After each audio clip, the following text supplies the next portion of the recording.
Why do narcissistic people say, I don't know? Well, here's why. There's a few reasons why, right? First of all, I was highly functioning in the Navy, highly competitive, overboard, overbearing, outgoing, flirtatious, extremely social. That was me.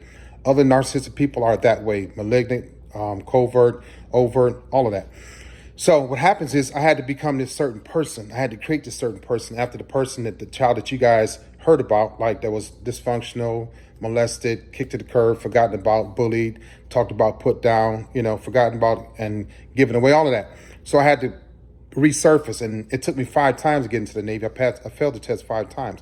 When I got in, I scored a 31, the minimum. So I was still working on my interior. I was still working on my confidence, my self-esteem, because I was damaged as a kid. Joining the Navy, I want to fight for my country, did a lot for my ego, did a lot for my confidence, did a lot for my self-esteem. So I did it. And while in, I had to become this person that wanted everything, that had to have everything, that had to be, number one and dominant and all of that. So I was Sailor of the Year 6 times. And I'm not bragging, I'm telling y'all, leading to a story. I was Recruiter of the Year once. I took on all the hard jobs. I was an instructor, recruiter, and I was a drill sergeant. We call it a recruit division commander in the Navy. So I had to take on these hard jobs. Then I became a command master chief. I had to lead a lot of people because it helped me with my ego. It helped me with my self-esteem. It helped me with my motivation and power and my energy moving forward. So when they say, I don't know, here's where it starts at. They'll tell you, well, they'll say, I don't know. So you might say, well, Leon, where are we going with this relationship? What are we doing? Do you love me? Are we going to have kids? Are we going to get a bigger house? Are we going to get our degrees? Are we going to get an LLC? Are we going to get a business plan together? They hear together. They hear commitment. They hear unity. Narcissistic people don't want that. So what happens is they'll go, I don't know. I don't know. I don't know. And so when a narcissistic person, at least for me, when I started saying, I don't know, I was beginning to leave. I was beginning to cheat. I was going to cheat. So I would say, I don't know, to make you feel unimportant, not worthy. And so you were like, well, I don't know if he loves me. I don't know if we're going to get married. I don't know if we're going to stay in this relationship. I don't know if we're going to build a house. I don't know if we're going to get a business. So they would say, I don't know. And so the first thing a narcissistic person does when they say, I don't know, is that they're starting to move on, right?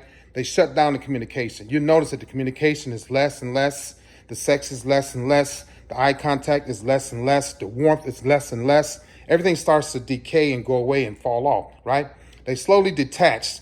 And so they slowly detach so that they can, when they do detach, it's not hurtful to them. So the slow detach process is like, so they can bag off little by little by little. And some of you are smart enough to catch on. Some of you not. Because what happens is when they bag off little by little, you catch on too late. Then you freak out and you hurt. And you're like, and you don't see it coming. But they know that it's coming when they say, I don't know. Because you're starting to ask the hard questions, and they don't want to answer those hard questions about being married, staying married, getting engaged, getting the ring, planning a wedding, right? Buying a house, building for future things, when they're not about building for future things, right? They're about tearing up your future and then leaving and then coming back and hope to stay into your future by discarding you and then hoovering you and then bringing you back in. So when you ask them and they say, I don't know, they know. How could they not know if they're like highly competitive, highly motivated, right? Highly functioning in the military, business people, CEOs, got their own LLC, right? A bunch of cars, got their own everything. How could they tell you, I don't know where this relationship is going? They can. But you all go, well, maybe I'm a little pressure and I'm pushing them too hard. No, they do know. Because if they're highly successful, highly social with other people, they have answers to other people, but they don't have answers to you about something serious. They can answer other people about petty stuff. Hey, man, you gonna come over and fire the grill up this weekend? Yeah, man. Hey, man, we're gonna hit the motorcycles? Yeah, man. Girl, we're gonna go to, we're gonna have a hot girl summer this summer, girl. Yeah, girl, we're gonna do it. Narcissistic women, too. So when you ask them about something serious, about a relationship, about a commitment, about doing something with the kids, they say they don't know. They're already starting to plan to move away. And then what happens is they slowly break away.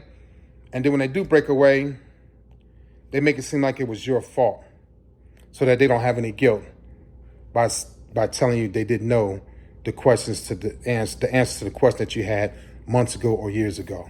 And then when they start to slowly break away and it's over with, they make you feel guilty about breaking up the relationship, where they were going to do it anyway. They just wanted you to feel like you were the one that broke it up by asking the question over and over again and pushing them away. So when you have a narcissistic person or a toxic person and you ask them, so, what are we doing? They don't know. They do know. They already know. They know that they're going to leave you or they're going to cheat. All right, y'all have a great day.